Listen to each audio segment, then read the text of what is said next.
Welcome to the Lock Shop with Nielson and Hustler.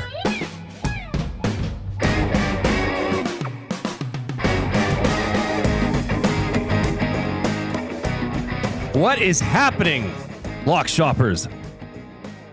My name is Jay Milne. Some people call me the glue guy. And I am pleased to be joining you here today. Dustin is in meetings this week. We have all these. Just going to pull back the curtain. I'm not too sure, Trev, if they've talked about it on the morning show, but we have a week of performance reviews. The old 2-on-1s. Yes. So yesterday I had mine. I'm happy you're still here. I'm happy to report that I am here today. Yeah. They did not strip me of my keys. There was no security needed after my meeting yesterday. It went very well. But yeah, the 2-on-1. So it's Dusty and Maddie across the boardroom table with you. It's very intimidating. Were you intimidated? To start, I always get it. I could see you overreacting to it. Yeah, I always freak out. So I was like, but then they're just like, they laid out what was going on. I was like, oh, that's not that bad.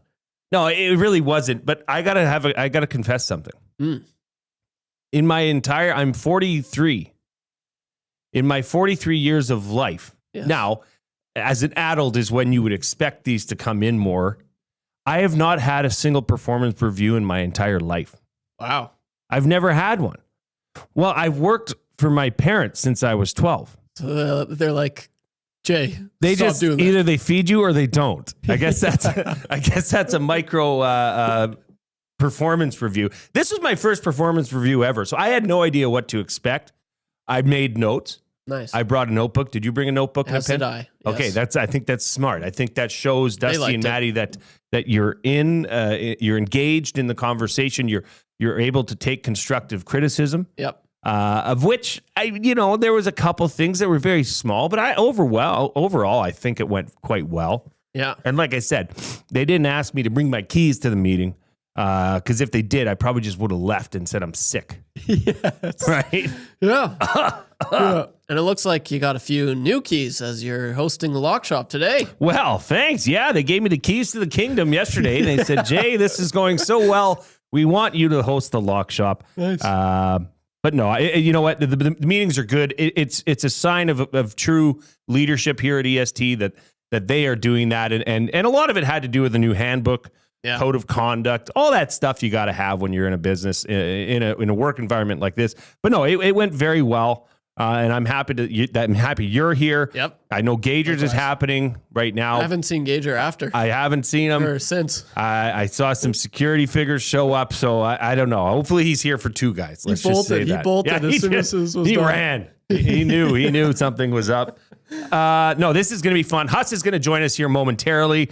Look, we've got a loaded show for you today, but I got to mention first that Edmonton Sports Talk is presented by Play Alberta, who is your home for online gaming excitement, featuring casino games, live dealer action, lottery instants, and sports betting. Now, with the new Play Alberta app, you can take the fun with you anywhere. Download the app or sign up today at playalberta.ca.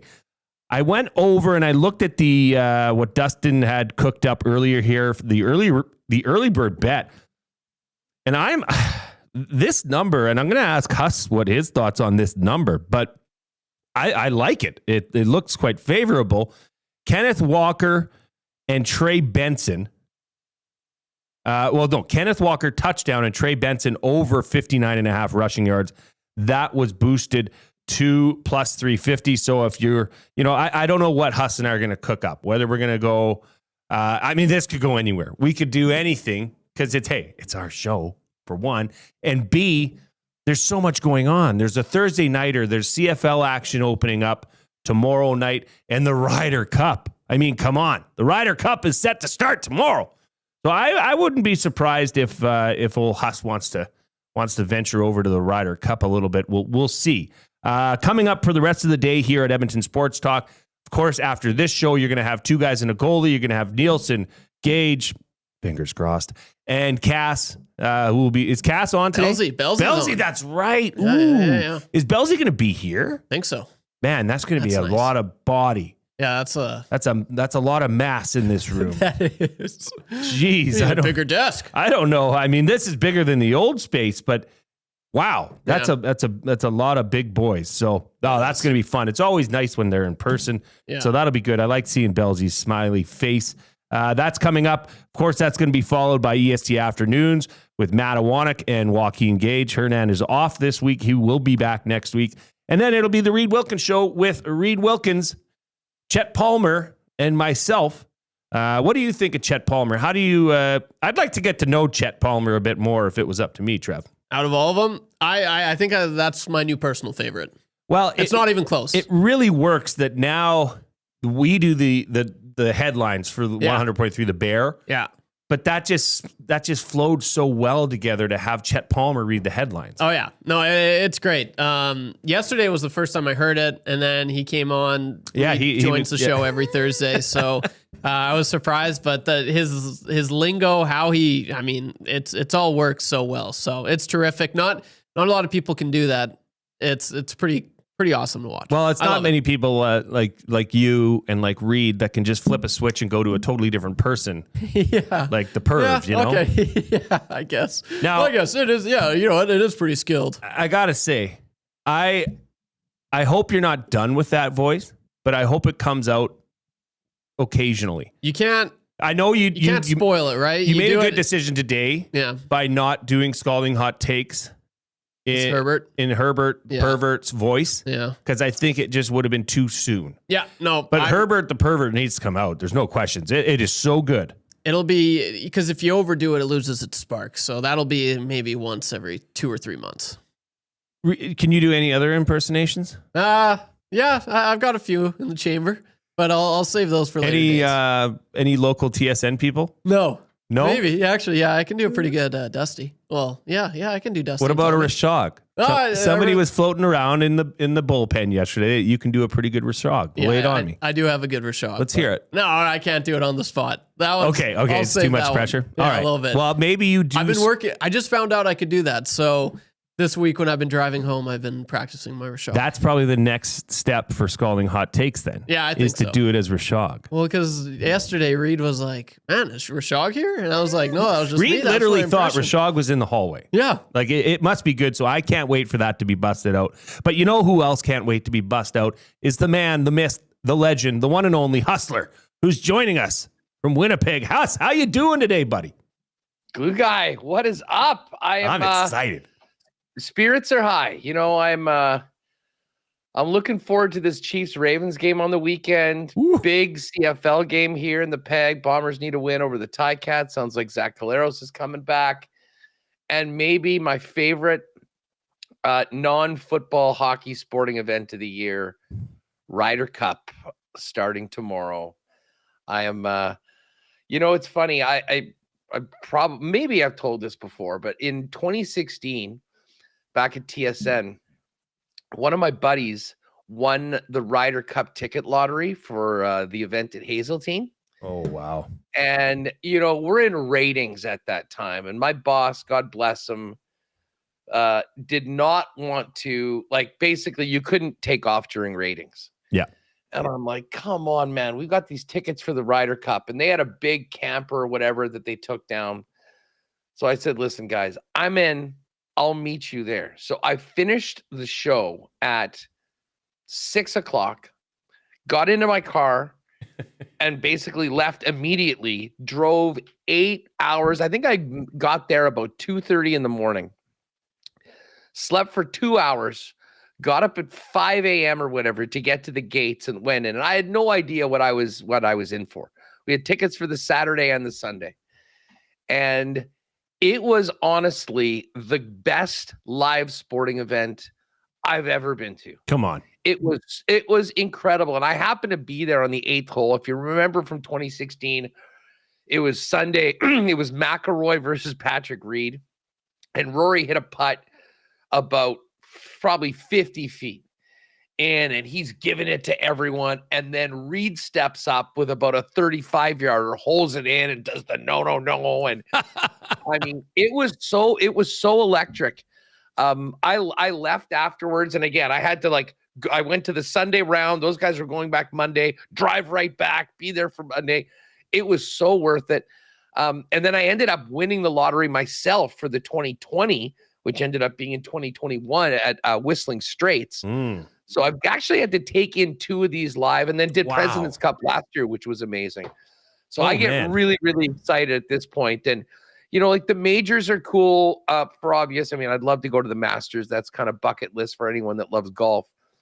But I tell people all the time, if you ever have the opportunity to get to one of these team events, whether it be Ryder Cup or President's Cup, do it. You will not be disappointed. And I got to tell you that the hype for this one at Bethpage this year, with it being at this beast of a course that we've seen in some big time tournaments and US Opens before, with those New York fans, I think it's going to be the Ryder Cup might steal the show this weekend from the NFL and everything else going on. So I'm buckled up and ready to go. Well, yeah, I mean, let's dive right in, and don't let me forget, because I needed to. Well, let's dive into this, because I want to talk Slurpee with you too, because I know yesterday you and Dusty were talking Slurpee, and I'm sorry, Huss, that for some reason you guys don't have the ability to put soft serve ice cream on top of your Slurpee. This is a revelation. But my man, you guys are missing out. And you referenced it yesterday. You said that it would somewhat resemble a float, and you're right. It just takes that, because I'm a pink cream soda guy, and also pro tip, I also like to jam a handful of gummies into the bottom of it. Fuzzy peaches, the green. What kind of gummies? Not those kind, not accelerants of any kind, just good old sweetness gummies. Like the sour key. Put some of those in the bottom so that by the time you get to them, they're nice and frozen and have. I just like that. But you take the cream soda, you put the soft serve on top, and that takes the creaminess to a totally new level. It's almost like you're eating or sucking a creamsicle, if that makes sense. If I could ask you or Dusty or any of the ESTers that are listening, when you go to Sev next time, I would just like to see how this looks. Like, is the soft serve just one of the options in the Slurpee machine? No. Or is there a separate soft serve thing? Like, can you go get a cone if you want? Absolutely. Can you get a cup of ice cream if you want? It's a standalone, and I think at some places it's called Freel. If I'm not mistaken, it's a standalone soft serve that's beside. But there is a separate price line in the Slurpee pricing model that they have above the Slurpee machine that adds the price if you want to mix ice cream in. And I don't think there is any limitations if you want to go half. I think you're okay doing that. But for most, like my girls, I've got 3 daughters, they'll like a little topper right on top. And like I said, as you get through that Slurpee, it adds a layer of creaminess to it. That's what Dusty said Marsh does. That's Marsh's move, the Slurpee with the topper of ice cream. Yeah. And I might make that my mission, Huss, is to go to one of these establishments and just give a little video. I would appreciate that. Of how this works so that you can see what us Albertans are enjoying. And I think, honestly, given that Winnipeg is the Slurpee mecca of North America, I think you should, and given your, you might even have shares in the 7-Eleven stock right now, Huss. I think you can rattle some chains at head office in Dallas and say, look, guys, what are we doing here? I will go to Dallas myself to make that pitch. I'll drive to Dallas. Ratings or not, I'm driving. I wish I'd known that. I wish I'd known that before I went for the playoffs last year. That would have been a perfect off-day activity. Oh, yeah. Barge into the 7-Eleven head office and say, what's going on here? Guys, what are we doing? Look, they might just think that they need more space for more Slurpee flavor options. That's all I can figure out. But that it's very intriguing. I'm looking forward to trying it, and I would definitely appreciate just a little video of the operation that you guys have. Yeah, I'm going to make a video. I might even do it today after this show. I might whip out here and just to put together a little tutorial for you so you know what we're talking about.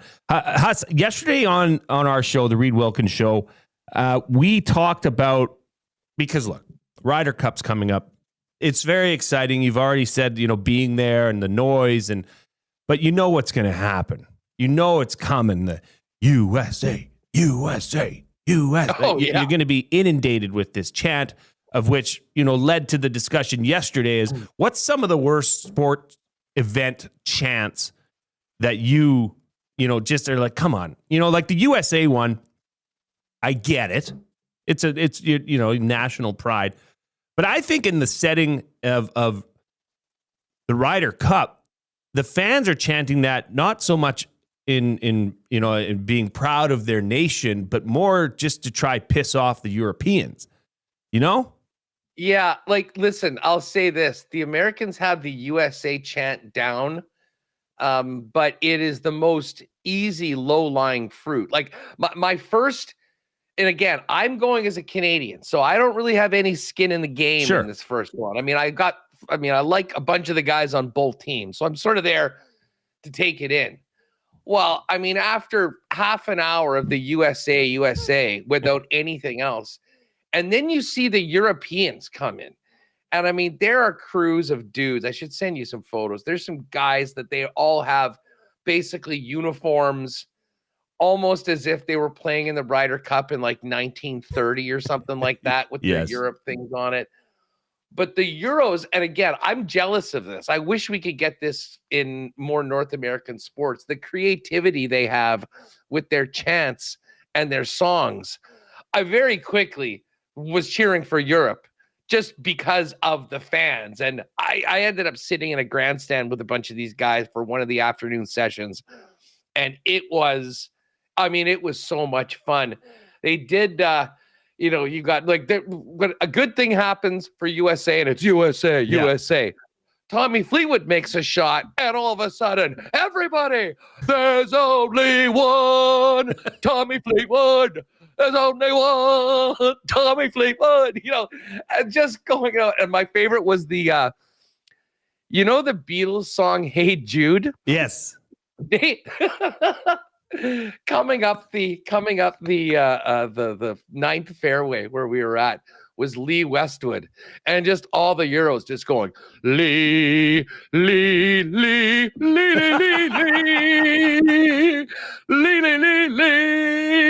Westwood. Albeit 5 minutes later, he missed a 5-footer to have the hole. And they're like, God damn it, Lee, back. But I mean, they're so creative. They're so fun. So it's no comparison as to who's better with the chants and all of that. But to answer your question, like from the Reed show yesterday, listen, ref, you suck. I mean, I get it. That was my number one. My number one. Why are you doing this? I get it. I don't think that there's ever been a case where you end up getting extra calls later on or it gets evened up because everyone's mad at the ref. And especially, like, I'll even grant you, maybe there's a couple times where it's a terrible call, your team gets screwed and people get into it. But like every single time, depending on some buildings, any call doesn't go your way, people are going right to the ref, you suck.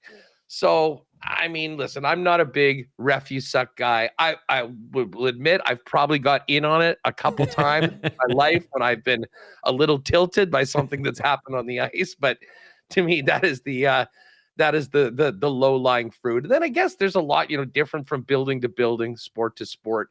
You have a few different ones. But as North Americans, and I'll include Canadians with the Americans in this, we need to step up our chant game. Yes. And if you want a good little primer on who does it the best, watch the Ryder Cup this week. Hopefully the broadcast will get us a lot of the sounds of the event, because you're not going to find that in many other North American venues over the course of 365 days. Well, you got to appreciate the creativity. It's something that's different, but they're still supporting their fans. But I find that Europeans in general, whether it be, soccer or events like this, or even, you see some of these Scandinavian basketball leagues, for goodness sake, where the place is rocking.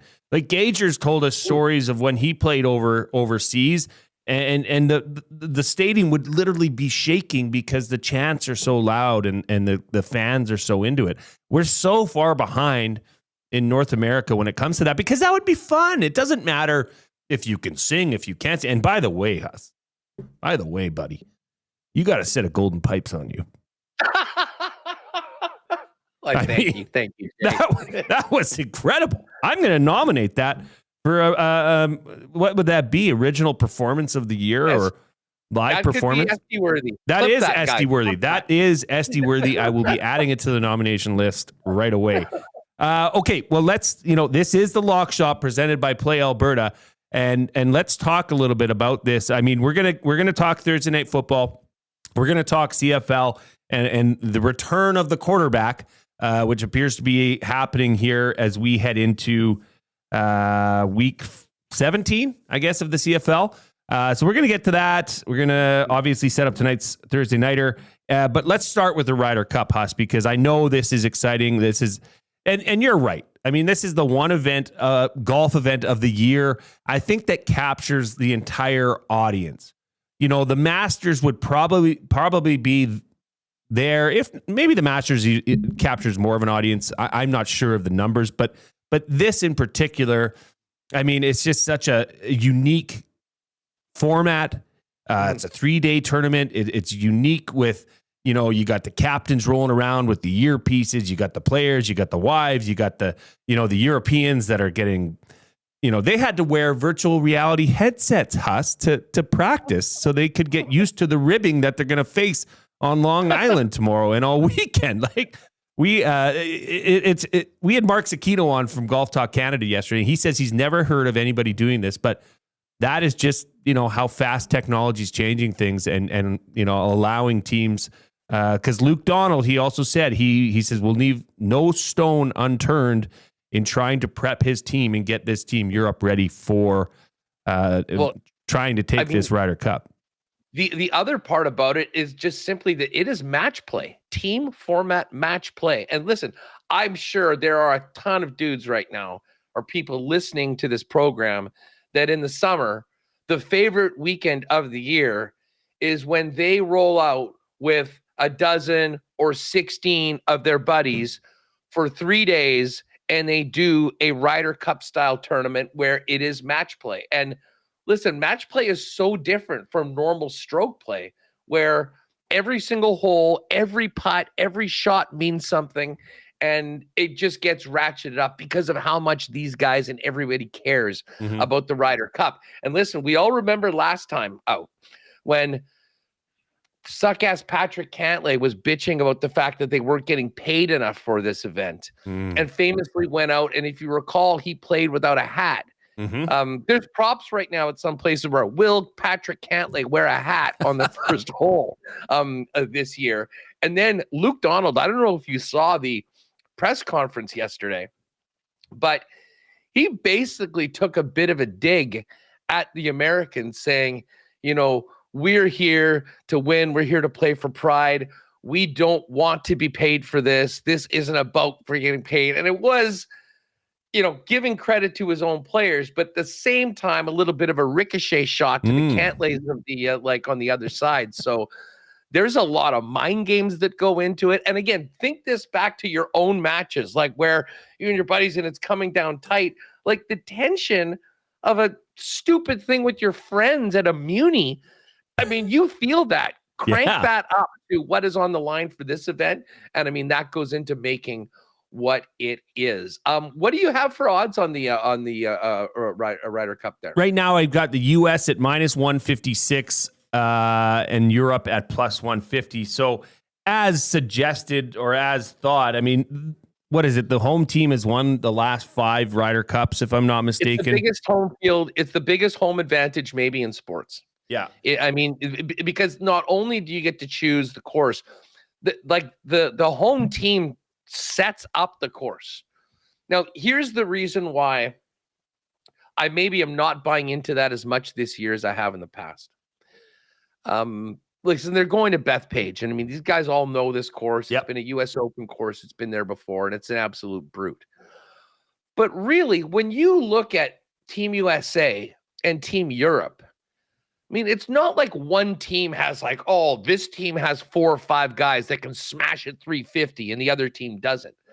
Like, these guys are also good frankly, all relatively similar in their strengths and, what's made them good enough to even be on these teams. Like at this point, I have a harder time thinking that like either of these teams, the way they're constructed, has a significant advantage playing any course on those other guys. Like you're telling me that, Rory McIlroy and Victor Hovland and Ludwig Oberg and those guys can't adapt to a course that's set up for the Team USA? I mean, I just don't buy that. So, I mean, to me, it's more the pressure on the home team, which is huge on the US coming into this. And then obviously the crowd. And there's something about this European team that, for Rory McIlroy is a big legacy guy, right? Of course, he got the Masters this year, and now he's won all 4 majors. I mean, the one thing that, he and this European team, that let's not forget his experience too. I mean, the only change of the team this year is they swapped one Højgaard for the other. Yeah. I mean, the other 11 guys are all coming back. Most of them played at Whistling Straits, and all of them, minus the one Højgaard, played in Rome. So, I mean, they're prepared, but winning the Ryder Cup on the road, while it's a very rare thing.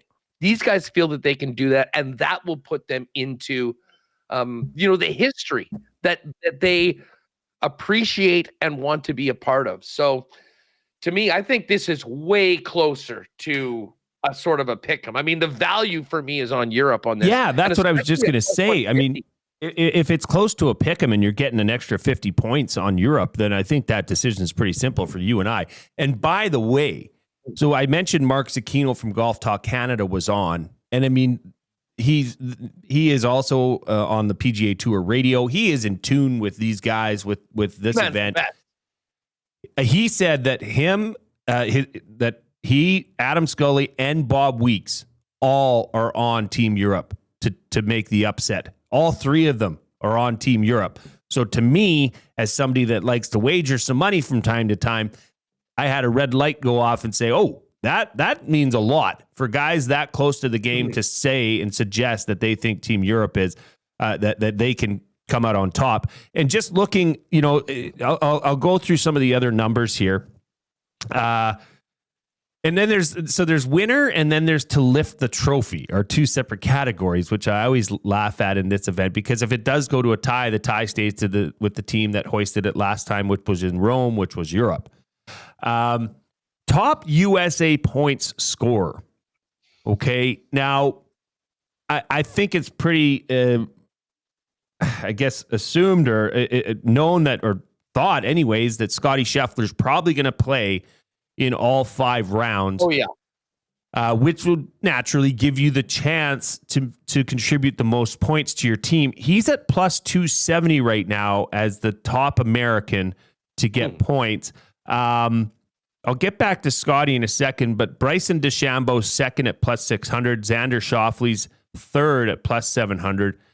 Russell Henley, 750. Your buddy Patrick Cantlay at 800. And Justin Thomas rounds out the top 6 at 1,000. I mean, there's value there if somehow, some way you can eke out who's going to be the top scorer. But Scottie Scheffler had a rough go in 2 years ago in Rome, as he went 0-2 in his Ryder Cup. But what do you think about some of these point scorers for the U.S.? Well, I'll tell you right now, if we're just looking at the market for top American point scorer, like not top in the entire thing, but top Americans, because I think there'll probably be more Euros. The way I see it is I think we might see more Euros get all 5 matches.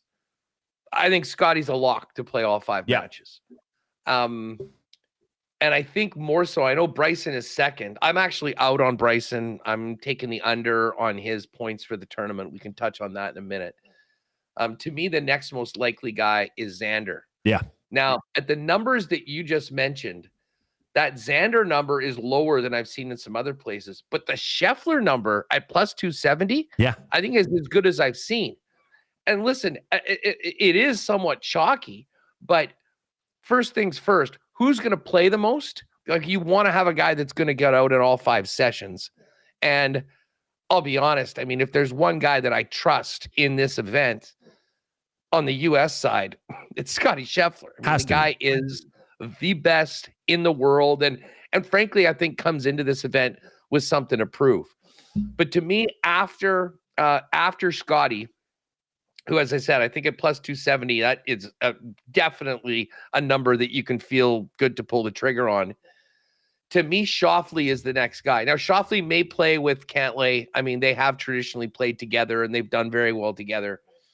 But I think that Xander is the next most likely guy to play in all 5 matches. The one guy that, listen, hadn't 2 years ago had a disaster of a season, came back and much better, but man, does he raise his level in this event, is Justin Thomas. Like, if you're looking for a long shot guy that lives for the Ryder Cup, that comes up big in these events, I'd say JT is there. But from a U.S. side, especially if a 270 is on the board, I almost don't overthink it. And I think I go with Scotty Scheffler. But if you do want a bigger number and somebody else, my list would start with Xander. Yeah. And, this is such a, at least for me, Huss, you tell me your thoughts, but I have a hard time putting together some massive parlay for here because I feel that day to day, you could make so many different wagers depending on the vibe and the feel of the day prior. But I just, that 270, when I saw that first, I said, well, it can't be right. But I've been looking at 2-1. I mean, that's kind of what I've been seeing, 2-1 in and around that number.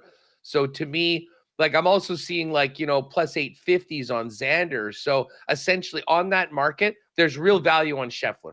Yes. I mean, if you're playing there, that is a great spot. I don't think you'll find, there's no 3-1s out there for Scotty Scheffler. I'll tell you that.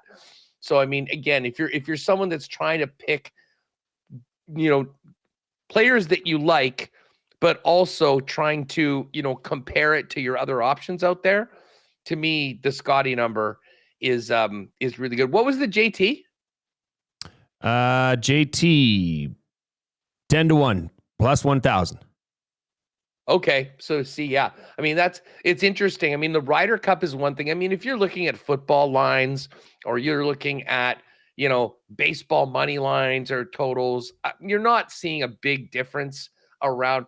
This event, though, is one that, obviously you've got a place that you normally play, but if you have different options, it's probably smart to check them out because, for instance, you'll get a 270 on Scotty Scheffler at PA that's not out there. Well, at the same time, if you're looking to bet JT, you might have a 15 or an 18 out there that's not there. So, I would suggest that if you have the ability to do that, look that around and then focus in on the numbers that are giving you the best value where you're playing the most. Well, and to be just for those listening, ESTW, well, mostly for ESTers, I would suggest, but I'm pretty sure Jay's play of the day is going to try and look at Europe winning and getting a boost on that number. So if you're interested in Europe winning, don't do it yet. Let me get that into Play Alberta, and that number is going to go up because that's what they do for us here at EST. So I'm pretty sure Jay's play of the day is going to be Europe to win. So that number, which is currently at plus 150, I'm going to try to get it to 165, 170, somewhere around there, which will just increase the money coming back to you. Because, there's a lot of people that are, well, you have the bias side and then you have the biased USA side. USA's got to win because they're USA and it's in New York and yada, yada, yada. All that. It's funny, to be honest, but then you have, a view like the guys from Golf Talk Canada, and they're all riding Europe. So I'm probably going to do that for them. But yeah, it's like Christmas in September. The Ryder Cup every second year. It's a lovely event. I love the animosity. It's so nice to see that. Yes. Right. And I think Canadians are stuck in maybe not stuck, but I would say probably Canadians might tend to lean to support the European side a bit more. Is that fair, do you think? Yeah, I think so. Especially right now. I think that's a pretty safe bet. Naturally, we have a big rivalry with the States in many different sports. And I mean, listen, when it all comes down to it, we're pretty similar in a lot of ways. I kind of like in Canada, USA, to kind of like Manitoba, Saskatchewan. You could be rivals, but when you kind of break it down. But listen, there are a lot of differences. That's a huge country. So is ours. But, for golf, I think, and again, it's so much of the personalities too. I mean, like part of this is, think of the players that are on Europe. I mean, Rory McIlroy is one of the most popular athletes in the world. I mean, you got a guy like Tommy Fleetwood.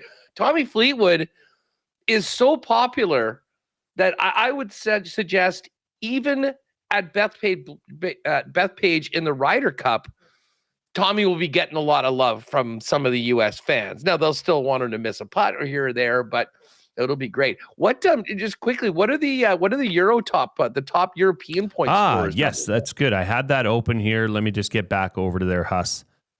Top European point scorer. So the numbers here are a lot lower, and tighter. So McIlroy, well, I guess maybe not lower, but they're bunched together, I guess is what I'm saying. McIlroy plus 395, then Rahm plus 440, Tommy Fleetwood plus 480, Tyrrell Hatton plus 835, Ludwig Aberg 860, and Victor Hovland 930. So that's your top 6. So just looking at, just comparing that to some other books, those are really nice numbers on Ludwig and Vic Hovland. And Hovland, if you recall, I think he won 4 points in Rome, if I'm not mistaken. I mean, he was an absolute stud in that event. There's 2 guys that I'll throw out. I mean, if you want to go off of Rory and John Rahm, and Tommy's one of those guys. When you think about how well Fleetwood has played over the last couple of months, I mean, he's been phenomenal. Obviously won that Tour Championship, and his Ryder Cup record is incredible. And we all remember him coming in. I think it was his debut when he played with Molinari, and they ran the table. So it was, he's there's a lot of reasons to like Tommy Fleetwood. And I think getting that win recently, I think just gives him even more juice coming into this event. And there's another guy. What's the number on Matthew Fitzpatrick? He's just out of the top 6. He's 7th at plus 1230. Okay. I would consider Fitz at that number. And I'll tell you why. He was not playing very well earlier this year, and it actually dropped out of the top 70 or so. Now, he played quite well towards the end of the season. He didn't make it to Eastlake at the Tour Championship. And then he went across to Europe. He didn't take time off. He played a bunch of tournaments against good fields and was literally top 5ing every time. Fitzpatrick is an experienced Ryder Cupper. He's a major champion. And I think he's coming in a little under the radar. So if you were looking for somebody further down the pack of a guy that I think is going to play at least 4, potentially 5 of the matches, especially if things start off well for him. If we're talking about recent form and where these guys are right now, a lot of people I respect are thinking that Matthew Fitzpatrick could be one of the real keys to a Europe win. So think about Fitz at over 12-1 in that group as well. But I will tell you, from what you just rolled out, I think Ludwig Aberg and Victor Hovland, really good value on those numbers, maybe compared to some of the other guys on that board. Yeah, it might be worth, a lot of these I would say are worth a sprinkle, depending on what a sprinkle means to you, and just add some excitement during the weekend. Now, are you wanting to cook up a lock shop partner parlay to do with the Ryder Cup, or were you looking to do something for Thursday Night Football? How do you feel? Should we transition? Because, man, I got to be honest, this show is flying. Oh, wow. Do you want to transition over to the Thursday night game, and maybe we can cook something up there, Huss? Thursday night game. I know you're going to cook up something for Europe. I will tell you, I am on Europe as well. Okay. I've made the one, just a couple other things that I have. If you have over-unders on points for the event, I'm taking the under on Bryson DeChambeau. I saw 2.25 out there. So essentially Bryson to get 2 points or less in the tournament. I'm going to take that. And then I just thought Justin Rose is a guy that was phenomenal this year, incredibly experienced. And that's a guy that's doing it for all the right reasons. I think Rosie's being sort of overlooked going into this event. I saw that his total points is 1.25. Listen, if Europe's going to win, I think. Huss froze. What a beautiful frozen state we have Huss in here. We're going to try to get him reconnected here. But yeah, this is exciting. The Ryder Cup always brings out the best. Hey, Huss, you're back. You're back. I didn't know if I got ejected. The ejector seat. Well, like I said, there's so many different ways you can go here, but I like that. I like that you're looking at Bryson DeChambeau to not cover that. So there's so many markets here. I mean, for goodness sake, Huss, will there be a hole in one? Yes or no? Right? Yes, at plus 345. I think, what was it? There's been 7 in Ryder Cup history. I looked into it. And John Rahm, last Ryder Cup in Rome, hit one right off the flag. So look, there's a lot of sprinkles here to keep things entertaining. But Huss and I are riding on Europe. That will be Jay's play of the day. So if you want to get on that, sorry, Sheesh edits. He already placed his money on Europe, Huss. So he's going to have to re-sprinkle with Jay's play of the day boost. There you go. Okay, let's get into this. Let's get into Thursday Night Football. Big matchup. Fill us in. What's the line and what's the total right now for this one that you got? Well, this is a pretty big NFC West matchup. Both 2-1 teams. I do think the Cardinals debuting their Desert Sand Rivalries uniform is going to hurt them. I mean, that's just what I think. I think those things are hideous. Okay, right now, Seahawks are 1.5 point favorites. Money line is minus 128. What are you thinking here, Huss? Now, I saw this. I thought you might find this interesting. The Seahawks are 7-0 outright and 6-1 against the spread in their past 7 meetings against the Cardinals. 7-0 outright, 6-1 against the spread. I mean, what are your initial thoughts on this game? Because we can get into some player markets as well and try cook something up nice here. I'm not, I'll just say this right off. I am not really big on the Arizona Cardinals. And to be honest, I think that the loss of James Conner, who is just sort of quietly has been one of the most reliable guys week in and week out. I mean, he's not a sexy pick in your fantasy draft. And at the end of the year, you realize that you started him every week and he was a big reason why you won when you did. I think the loss of him for the season is significant. I mean, I know Trey Sermon is going to be there and that Mercado, but I just don't think that they're going to have that same juice. And listen, I'm sort of out on Kyler Murray. Kyler Murray, listen, they weren't able to beat Mac Jones last week. And Sammy Darts and the Seahawks are feeling it right now. Listen, I don't blame anyone if they didn't spend the entire afternoon watching that Seattle-New Orleans game because it was over about 5 minutes in. It was 38-3 in the second quarter. But listen, Seattle's got something good going on right now. And listen, Kenneth Walker is in. Is Charbonnet going to play right now? I mean, I think he's sort of like a game time decision. Yeah. As far as I know, we don't have the actives yet, but I expect it to be mostly Walker. I do too. I so Dusty put something together earlier that was a Kenneth Walker touchdown and Trey Benson. What was it? It was over 55.5 yards for his, because I do think they're going to have to lean on Trey Benson, and also who they're going to have to lean on is Trey McBride. Right now, that is the only player that this offense is running through. Marvin Harrison Jr. is not quite there, but once again, that's I would definitely be leaning on the Seahawks here with the spread right now. They're minus 110. But what else? I mean, the total is 43.5. Now I found something on the total. So it pretty much is that the Arizona is the slowest paced team in the league. Both teams are run heavy. Both teams are going to slow the clock. every time I seem to think this or get that in my head, it goes the other way. I don't know why, and it turns into a bit of a run and gun. Look, I think, that total -1.5, we'd both probably be on that for the Seahawks. Is that fair?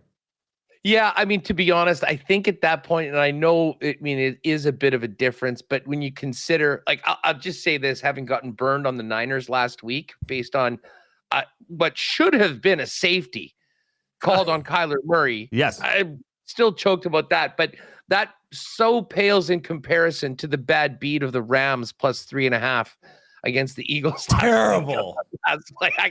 I'll never get over that. Go down. I didn't spend enough time bitching about that. But honestly, I think that this game could be close. I mean, I would almost play Seattle money line as opposed to, especially if you're putting something together with a bit of a boost. Yeah. I mean, wouldn't that be something if they end up winning by 1 and you're sitting there, much like if you had a Niners 2.5 ticket last week, they win by 1, you don't win. So I think Seattle is the play. You mentioned Trey McBride. Yeah. And by the way, I don't know why I called him Trey Sermon. Trey Benson is the running back there. McBride, I think, is going to be seeing a ton, especially with Connor out right now. I think he probably gets jacked up a couple looks and targets as well. There's a number out there. Like what's the total over on just on receptions, not necessarily 6.5 yards. 6.5. Yeah. Listen, he's gone over 7 routinely since he's been on. And I think this is one of those games where I think he's just going to see a ton of activity. Now, listen, Mike McDonald's defense knows that, but I mean, everybody knows that he's a centerpiece of that offense. So I can wrap my head around Trey McBride, I should say, over 6.5 receptions. Looking to see about JSN. Yeah. So Jackson Smith and Jigba is over 6.5 receptions, over under 80.5 receiving yards. The yards, he's so funny. If you ever see Seattle in the 2-minute offense, they throw to him every single time. Oh, he's the guy. Yes. Like in the first quarter, they run the football, they get a couple of guys, and then the minute things get tight or urgent, it's to him over and over and over again. I am seeing Charbonnet listed, where it comes for rushing props. So maybe things are looking good. Like I have him in fantasy and I see that they're just calling him questionable.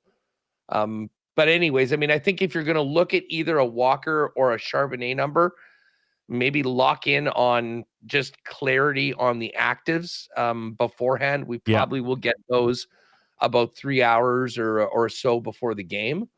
There's a guy on Seattle talking about receiving yards. Torrey Horton, their rookie receiver. He right now is at over under 23.5. He was not really used in their first home open or their first game against San Francisco, but he's averaging 32 yards a game right now. His over under, because I think Sam Darnold's getting more comfortable with him. His over under is at 23.5. So I would be inclined to take that over. Why do we jump on that? Because the JSN it's a high number of receptions. The receiving yards is pretty big. And sometimes he's just he's a PPR demon, but sometimes he's not necessarily going a long way. He's just very reliable at catching the football. But yeah, Horton made a big impact last week in that Saints game early on. So I think they sort of pick up and try and go with him. And again, that's a number that you can get on one catch. Yeah, exactly. One or two catches and he's going to hit that number. So you're liking, I'm going to try get this in right now so we can update it live, but you're thinking Seattle money line, Trey McBride over 6.5 receptions. Yep. And we're going to add in Torrey Horton over 23.5 receiving yards. Yeah. And to be honest, what you said before, I actually am with you. I mean, if you want the over 43.5, it's such a low number. So low. I'm here for it. I mean, I know that the Cardinals played a really low scoring game last week. But, if they're going to be in it with Seattle, I think they're going to need to put into the mid 20s. So, if you want to throw the total in there, I'm with you on the over. Or if you want to just leave it with those 3 picks, we can go that way. Yeah, I'll see what they say. I might add the over, but I mean, this number, they're checking it right now. I mean, this should be a decent number. Adding in the Torrey Horton and the Trey McBride, we should probably be in the 2-somethings. So that will be good. I'll try update you live before we leave here. Huss, we only have a few minutes left. What's coming up today on good old... Hey, can I tell you something? Last Friday, I took part in my first ever marble race. Yes. What's your YouTube handle? Just Jay Milne. I think Benny signed in from Edmonton Sports Talk. I went just as Jay Milne, and I think this week Reed's going to jump on as well. So we're all three going to take in the marble race. That is exciting. That's a great little bit you put together there. It's a great way to cap off the week. I give Remus the credit. It's so funny when the maestro of the marbles leaves. We have taught a couple fill-ins to do it, but it's also very challenging to utilize the keyboard to actually have the camera in the right place to follow it. So we've got it going on. But wait, Remus does that manually? Yeah. Oh, wow. The camera work following the leaders is basically all done with, again, I don't know. It's probably a combination of mouse and stuff like that once it gets it in. But he gets all the credit. He figured out how to farm the names from the YouTube stream, input them in, give everyone a marble, and it's turned in good. And you know what? We have been incredibly close, but I do not believe we have yet had an EST, a nasty, win the marble race. So we're due. I mean, there's a lot of people that are coming in to do it. So yeah, around 2 p.m. Friday, your time, pop over for a couple minutes, throw in exclamation mark marbles, and good luck to you, Jay. Maybe you can do it. Thank you. We got the commissioner of the CFL coming up. Had a long conversation with him this morning. We'll have that. Get the latest on the Jets with Kenny Weeb, and we'll get ready for this Bomber Ticat game with Ed Tate, and of course the latest from training camp as well. Huss, the number has come back to me. What do you think it is? So this, just to recap, this will be posted as the Lock Shop Partner Parlay today. A reminder that Edmonton Sports Talk is brought to you by the good people at Play Alberta. This was Seattle money line. Trey McBride over 6.5 receptions and Torrey Horton over 23.5 yards. Huss, guess that number. It's way higher than I thought. Plus 335. Plus 585, Huss. Let's go.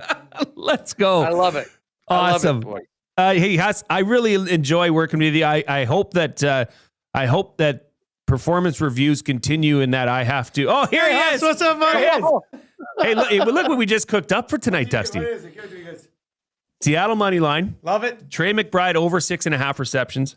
Torrey Horton over 23.5 yards. Plus 585, baby. I like it. Horton's been a little sleepy there. He has been good. Huss, this is always fun. I look forward to the next time. I'm going to put together a video tutorial for you on how to do a frill or a freezy or whatever they call it. And it was pointed out to me that these are not available at 7-Eleven, even here in Edmonton. I believe it's a Circle K thing. So I'm going to have to Google the closest Circle K. I hope to have a proper tutorial for you. I'll text it to you here this afternoon. This has been great. Thank you, Huss. Enjoy. For those that are Winnipeg sports talkers, you got Hustler for another couple hours. The rest of the day here at EST, we got Two Guys and a Goalie. We got the EST afternoons with Maddie and Gager, and then the Reed Wilkins show coming up. On behalf of Huss, I am Jay Milne. Thank you to Play Alberta. This has been the Lock Shop. We'll talk to you tomorrow.